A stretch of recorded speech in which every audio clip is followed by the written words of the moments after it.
Hi friends, welcome back to my channel Raji Gowthaman. இன்னைக்கு வந்து நாம் மாடி தோட்டத்தில் நிறைய காய்கறிகள் வந்து பறிக்க போகிறோங்க. பங்குனி மாத வெயில் உச்சக்கட்டமாக வந்து கொளுத்திட்டுருக்கு. சரி, மாதம் வெயில் தொடங்கிடுச்சு. இனிமேல் நம்ம என்ன செடிகள் வளர்த்தாலும் அது வந்து ஏதாவது காஞ்சி போயிடும், வறண்டு போயிடும், மண்ணு காஞ்சி போயிடுது. இது மாதிரி நிறையா பிரச்சனையை வந்து நம்ம ஃபேஸ் பண்ண வேண்டியிருக்கும். இருந்தாலும் என்னோடய ஷார்ட்ஸ் பிளேலிஸ்ட் நீங்கள் போய் செக் பண்ணி பாருங்கள். நிலத்துலேருந்து சூப்பரான பூசணிக்காய் அறுவடை பண்ணி அதை நான் ஷார்ட்ஸில் போட்டிருக்கேங்க. அதே மாதிரி சேப்பங்கிழங்கு காய்கறிகள்லாம் நிறையா போட்டிருக்கேன். ஸோ வெயிலெல்லாம் நம்ம மறந்துட்டு இப்போ வந்து நிறையா காய்கறிகள் அறுவடை பண்ண போகிறோம். ஸோ இந்த ஏப்ரல் மாதத்துக்கு நான் என்னென்ன அறுவடை பண்ணுறேன் அப்படின்னு சொல்லிட்டு நீங்கள் பாருங்கள். முதல்ல வந்து நாம் தக்காளிகள்லேருந்து ஸ்டார்ட் பண்ணலாங்க. அறுவடையில் காமிக்கிற தக்காளியை தவிர்த்து தினம் எனக்கு நிறையா தக்காளிகள் வந்துட்டு தான் இருக்கும். இங்கே பாருங்கள், இதுலேருந்து தான் நம்ம அறுவடை பண்ண போகிறோம். ஒரு பெரிய தொட்டியில் தக்காளிகளை வச்சிட்டோன்னு வச்சுக்கோங்களேன், நம்மளுக்கு வந்து சூப்பரான அறுவடை கிடைக்கும்.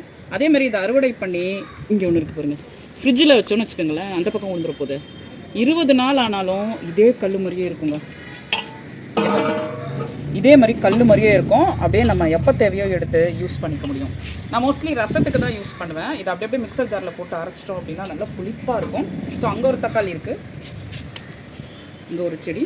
இந்த செடிகள்லாம் நாற்றுகள் நான் வாங்கிட்டு வந்து வச்சேனா இல்லைனா விதை போட்டேனா அப்படின்னா கண்டிப்பாக இல்லைங்க, நான் எதுவுமே போடவே இல்லை. அங்கங்கே இந்த சீசன் வந்ததும் வளர்ந்தது. அப்படியே நான் எடுத்து வச்சேன். குண்டு குண்டாக சமசமையான தக்காளிகள். ஸோ ஒரு சில தக்காளிகள்லாம் ரொம்ப குட்டி குட்டியாக இருக்குங்க. இங்கே பாருங்களா, இது காமிங்க.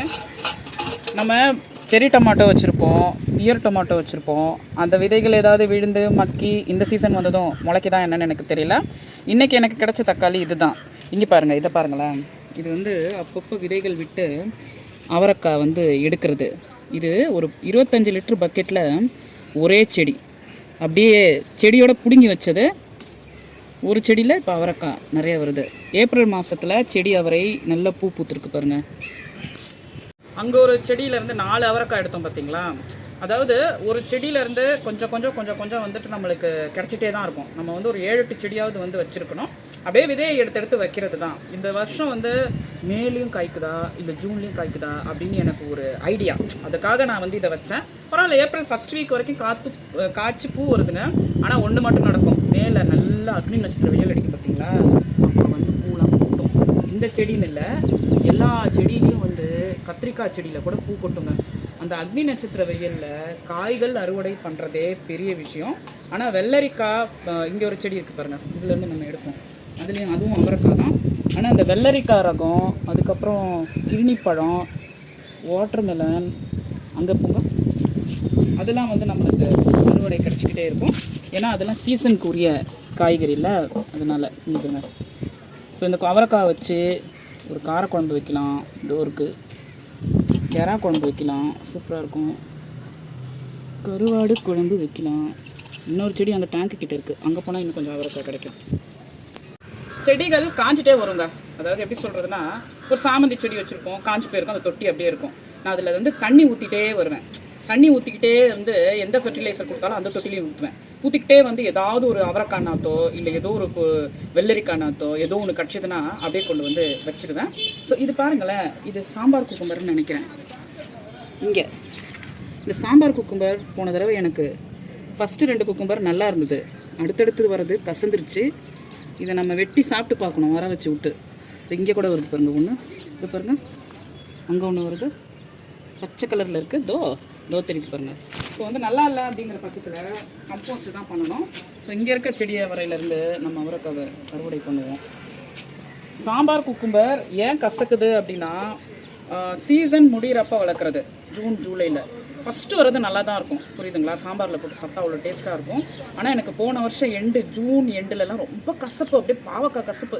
அதனால் அந்த செடியெல்லாம் நான் பிடுங்கி போட்டேன். ஆனால் ஏதோ ஒரு விதைகள் இருந்து இப்போ திரும்பவும் வளருது. ஸோ வந்து நம்ம என்னென்னு பார்க்கலாம். ஸோ இந்த அவரைக்காவை காமிங்க. ஸோ நம்ம இவ்வளோ அவரைக்காய் வந்து எடுத்திருக்கோம், இவ்வளோ தக்காளிகள் எடுத்திருக்கோம். பீர்க்கங்காய் முடிய போகுது, அதை போய் அறுவடை பண்ணுவோம். இது பாருங்களேன், இது ஒரு குட்டை பீர்க்கங்காய் ரகம். இது வந்து இவ்வளோ பெருசாக ஆயிடுச்சு பாருங்கள்.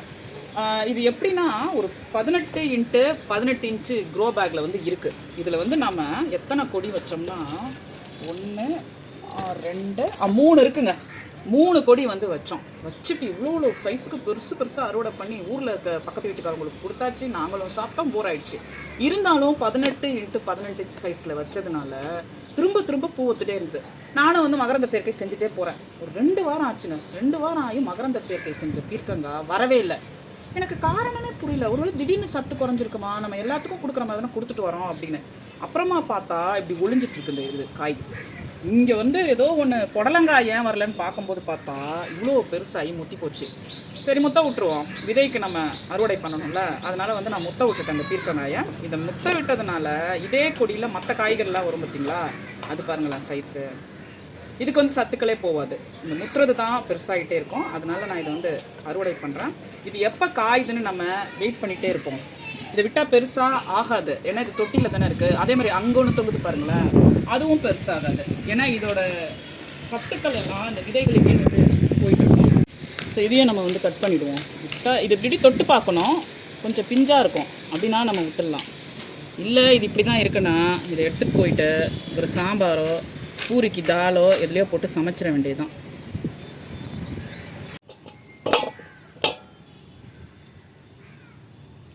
கத்திரிக்காய் அறுவடை பண்ணலாம். 3 தடவை 4 தடவை ப்ரூன் பண்ணியாச்சு. தேவையில்லாத சக்கரசியும் கட் பண்ணி விட்டாச்சு. மாட்டு சாணம்லாம் போட்டதில் ஏதோ 2 நாளைக்கு ஒரு தடவை கத்திரிக்காய் போட்டு குழம்பு வைப்போம் பார்த்தீங்களா, அதுக்கு 1 2ன்னு கத்திரிக்காய் கிடைக்கிது. ஆனால் எனக்கு ஒரு சூப்பரான கத்திரிக்காய் சந்தையிலேருந்து வாங்கிட்டு வந்ததுலேருந்து வந்துட்டுருக்கு. அதை முத்த விட்டுறாதீங்க, கசக்கும். அதே மாதிரி தோல் வந்து தனியாக வரும். இனிச்சிக்கிட்டு இருக்கணும்னா பிஞ்சாவே அப்படியே அறுவடை பண்ணிவிடுங்க. இது நான் இந்த வாரம் சமைக்க போகிறேன். காய்கறிகள்லாம் ஏதாவது சமைப்பேன். அதனால் இந்த தக்காளி, அவரைக்காய், பீர்க்கங்காய், கத்திரிக்காய் இது எல்லாத்தையும் எடுக்கிறேன். கோஸு குட்டி போட்டு பார்த்துருக்கீங்களா? காலிஃப்ளவர் கூட குட்டி போடும் அப்படின்னா ஏதோ அங்கே பிரச்சனை நடக்குதுன்னு அர்த்தம். இங்கே பாருங்களேன், முட்டைக்கோசு குட்டி போட்டு அது ஒரு முட்டைக்கோசாக உருவாகிட்டுருக்கு. இதெல்லாம் நம்ம மாடி தோட்டத்தில் தான் இந்த மாதிரி ஆராய்ச்சி பண்ண முடியும். எப்படி இப்படிலாம் நடக்கும்? ஒரு விதை வச்சா 1 தான் வரும். நானும் வருஷக்கணக்காக காலிஃப்ளவர் வளர்க்குறேன், வரவே இல்லை. இதை உருவிட்டு இது ஹெட்டை மட்டும் நம்ம உங்கள் கூட ஷேர் பண்ணுறேன். நல்ல ஒரு ஹெட்டாக இது ஃபார்ம் ஆகிருக்கு. ஆனால் வருஷம் நான் கேபேஜ் மட்டும் எப்படியாவது எடுத்துருவேன். இங்கே பாருங்கள், சூப்பர் ஹெட். நான் கட் பண்ணி தட்டில் வைக்கிறேன். இங்கே பாருங்களேன், இது எவ்வளோ டெண்டராக இங்கெல்லாம் பிங்க் கலரில் நல்லா வழுக்க மண்ட மாதிரி இருக்குது. அழகாக ஒரு கைக்கு பக்குவமாக இருக்குது. இங்கே ஒன்று வருது பாருங்கள், இதுவும் இன்னொரு முட்டைக்கோஸ் தான். இதை நான் என்ன சொல்ல வரேன்னா, இது சைஸ் இவ்வளோ தாங்க இருக்கும். பட் வந்து நம்ம அரிஞ்சோன்னு வச்சுக்கோங்களேன், சாப்பிங் போர்டில் வச்சு அப்படியே புதுசாக அரிஞ்சால் பருப்பு, வெங்காயம், தக்காளி, பச்சை மிளகா, தேங்காவெல்லாம் அரைச்சி ஊற்றிட்டா 4 பேர் சாப்பிட்ற அளவுக்கு இந்த கூட்டு வந்து வரும். ஸோ நம்ம வந்து நம்மளுக்கு முட்டைக்கோஸ் தான் இருக்கேன்னு நிறையா அறுவடை பண்ணி எடுத்துகிட்டு போய் ஃப்ரிட்ஜில் ஸ்டோர் பண்ணுறதுக்கெலாம் வேண்டாம். இதை வேணால் எடுத்து போடுவோம், புரியுதுங்களா? அதனால் நம்ம இது ஒன்றோட நிறுத்திப்போம். ஆல்ரெடி நம்ம நிறையா அறுவடை பண்ணியிருக்கோம், கத்திரிக்காய் அப்படி இப்படின்னு. ஸோ அதெல்லாம் ஃபஸ்ட்டு சாப்பிடுவோம், அதுக்கப்புறமா மற்றதெல்லாம் பார்க்கலாம். ஸோ பாருங்கள், இந்த முட்டைக்கோஸை வந்து நம்ம வச்சுப்போம். இந்த பீர்க்கங்காய் வந்து பெரிய சைஸில் வந்திருக்க வேண்டியது, அதை விதைக்கி விட்டதுனால இப்படி ஆயிடுச்சு. வேறு என்னென்ன இருக்குது அப்படின்னு பார்க்கலாம். கொஞ்சமாக கருவேப்பிலை எடுக்கலாம், புதினா எடுக்கலாம், கீரைகள் நிறைய இருக்குது. 2 தொட்டியிலேருந்து நாம் புதினா அறுவடை பண்ணி ஃப்ரிட்ஜில் ஸ்டோர் பண்ணுவோம். அப்போ தான் பிரியாணி செய்ய முடியும். வெயில் காலத்துக்கு பிரியாணியா அப்படின்லாம் யோசிக்காதீங்க. அடிக்கடி நம்ம தயிர் சோறு, மில்க் ஷேக்கு, ஜூஸு, கூழ் இந்த மாதிரி சாப்பிட்ட அப்புறம் ஒரு 3ஆவது நாள்லாம் தோணும், ஐயோ ஏதாவது ருசியாக சாப்பிட்டா நல்லா இருக்குமே அப்படின்னு. அப்போ வந்து நம்ம சூப்பராக செய்யணும்ல, அதுக்காகவே இன்னொரு தொட்டிலேருந்து நம்ம எடுக்கலாம். ஏன்னா இதை வச்சு நம்ம தந்தூரிலாம் பண்ணனா ஒரு க்ரீன் சட்னி அரைக்கலாம். லெமன், சில்லி இது பச்சை மிளகாலாம் போட்டு, அதனால் அதையும் போய் எடுப்போம். இங்கே ஒரு கம்பி இருக்குது, காமிங்க. இந்த கம்பியில் காக்கா எச்சம் பண்ணிடுது. அதனால் இந்த புதினா மேலே வெள்ளையாக இருக்குது. நல்லா கழுவணும், இதை சூப்பராக கழுவிடணும். இது தெரியுது பார்த்தீங்களா? இங்கே பாருங்கள், வெள்ளையிலே தெரியுதுல்ல, இதெல்லாம் காக்காவோட எச்சம். இது இந்த மாதிரி பண்ணுது. துணிக்காய வைக்கிற கம்பி இருந்தாலும் நம்ம இதை யூஸ் பண்ணாமல் இருக்க முடியாதுல்ல. இங்கேருந்து எடுப்போம், அடியில் எடுத்து கட் பண்ணி விட்டுறோம். இதுக்கு பக்கத்தில் ஒரு தொட்டி இருக்குது பாருங்கள், ஆட்டோமேட்டிக்காக புதினா வளருது பாருங்கள். அதில் இதில் எப்படி வளருதுன்னு எனக்கே தெரில, டக்குன்னு வந்தது. ஸோ வீட்ஸ் எல்லாம் எடுத்துகிட்டு இதை மட்டும் நான் விட்டு வச்சுருக்கேன். வெயிலில் தான் இருக்குது, முழுக்க வெயிலில் தான் இருக்குது. சரி, தன்னாலே வளருது எப்படின்னு தெரியல, இது பக்கத்தில் இருந்து அப்படின்னு எனக்கே ஆச்சரியமாக இருந்தது. அதனால இதை வந்து நான் விட்டு வச்சுருக்கேன். இதுக்கப்புறம் அது வந்து நம்மளுக்கு அறுவடை கொடுக்கும்னு நினைக்கிறேன். அறுவடை பண்ணி மூச்சே வாங்குது, அந்தளவுக்கு இங்கே அறுவடை வந்து புதினாவை நம்ம பண்ணிகிட்ருக்கோம். ஸோ grill பண்ண போகிறோம்ல, அதுக்கு க்ரீன் சட்னி நாங்கள் இதை வச்சுப்போம். தக்காளியை ஒதுக்குவோம், இந்த அவரைக்காவையும் ஒதுக்குவோம், இந்த புதினாவை வச்சுக்கலாம். எதையுமே அறுவடையை வந்து நம்ம சுத்தமாக பாதுகாத்து வச்சா இதை 2 தடவை பிரியாணி செய்ய யூஸ் பண்ணலாம், 1 தடவை சட்னி செய்யலாம். ஸோ அந்த அளவுக்கு நம்மளுக்கு கிடச்சிருக்கு. ஸோ இதை வந்து இலையாக உருவி நல்லா கழுவி ஃபேன் காற்றுல ஒரு துணியில் போட்டு ஆற வச்சு, இதெல்லாம் பாருங்களேன் காக்கா வேலை தான். இது பாருங்க ரெடி பண்ணியிருக்கு. சுத்தமாக எடுத்து நம்ம ஸ்டோர் பண்ணிக்கணும். அதுதான் கருவேப்பிலை பண்ணலாமான்னு பார்க்குறேன், யோசிக்கிறேன் இருங்க. ஸோ வந்து இப்போ டிஸ்கஸ் பண்ணணும், நைட் ஏதாவது சமைக்க போகிறோமா, காலையில் ஏதாவது சமைக்க போகிறோமான்னு. ஏன்னா சென்னையில் வந்து ரொம்ப வெயில் கொளுத்துதுங்க. இது ஏன் இல்லை வெள்ளை வெள்ளையாக இருக்குதுன்னு நினைக்காதீங்க. நான் கஞ்சி தண்ணிலாம் கொண்டு வந்து ஊற்றுவேன், கடலை புண்ணாக்கு கரைசல் ஊற்றுவேன். ஸோ அது வந்து மேலே சில சமயம் செடிக்கு மேலே பட்டுரும். இப்போ தோரம்பருப்பு கூட ஒரு ஃபெர்டிலைசர் வீடியோ போட்டேன், ஷார்ட்ஸ் செக் பண்ணி பாருங்கள், தோரம்பருப்பை எப்படி ஃபெர்டிலைசராக கொடுக்குறது அப்படின்னு. ஸோ அது வந்து ஒரு சூப்பர் ஃபெர்டிலைசருங்க. அது பின்னாடி ஏன் இப்படி எடுத்து காமிச்சிட்டே இருக்கேன்னா, இதில் கருப்பாக ஒரு பூச்சி வரும், அது இருந்தால் நம்ம அதை யூஸ் பண்ண முடியாது. அதனால் நானும் பார்த்துக்கிறேன், உங்களுக்கும் வந்து நான் காமிக்கிறேன். இப்போ நாளைக்கு ஏதாவது சமைக்கணும்னு வச்சுக்கோங்களேன், இந்த கருவேப்பிலை வந்து தேவைப்படும், அதனால் நம்ம எடுத்துப்போம். இதில் மொத்தம் 2 செடி இருக்குது, இன்னொரு செடிக்கிட்டேயும் நம்ம போகலாம். இந்த கருவேப்பிலை மரம் பழசு தான், இது கண்ணு. இது பக்கத்தில் இருக்கிறது நல்லா தளைஞ்சு வருது இப்போ தான். இங்கே பாருங்கள், இது கூட நான் மாற்றி வச்ச கருவேப்பிலை பெரிய மரம் இதுதான். இது வரணும்னு எனக்காக நீங்கள் வேண்டிக்கங்க, ஏன்னா இன்னும் அப்படியே தான் நிற்கிது. திடீர்னு என்ன ஆச்சுன்னு தெரில, அப்படியே போயிடுச்சு, கதை காலி ஆயிடுச்சு. சரி வச்சு மாற்றி வச்சு பார்ப்போம், வேறெல்லாம் கட் பண்ணி நல்லதே நடக்கும்னு மாற்றி வச்சுருக்கோம். ஸோ இன்றைக்கி வந்து நம்ம நிறைய அறுவடை பண்ணியாச்சு.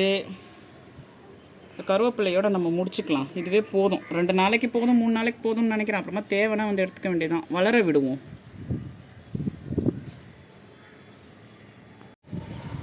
இந்த மாலை பொழுதில் இவ்வளோ காய்கறிகள் அறுவடை நம்ம பண்ணியிருக்கோம். இதை எடுத்துகிட்டு போய் ருசியாக சமைச்சு சாப்பிடணும், அதுதான் ரொம்ப ரொம்ப முக்கியம். ஏன்னா இந்த அவரைக்காய் இது ஒரு சிலருக்கு பிடிக்காது, முட்டைக்கோஸ் ஒரு சிலருக்கு பிடிக்காது. அதையும் வந்து ருசியாக வந்து நம்ம சமைச்சு கொடுக்குறதுல தான் எல்லாமே இருக்குது. ஸோ இந்த வீடியோ எப்படி இருந்தது நீங்கள் அவசியம் கமெண்ட்டில் பதிவு பண்ணுங்கள். மேலும் பல மாடி தோட்ட வீடியோஸ் பார்க்க என்னோட சேனலை சப்ஸ்கிரைப் பண்ணிவிட்டு பெல் ஐக்கான் கிளிக் பண்ணி ஆனில் போடுங்க. நான் போடுற வீடியோஸ் உங்களுக்கு நோட்டிஃபிகேஷனில் வரும்.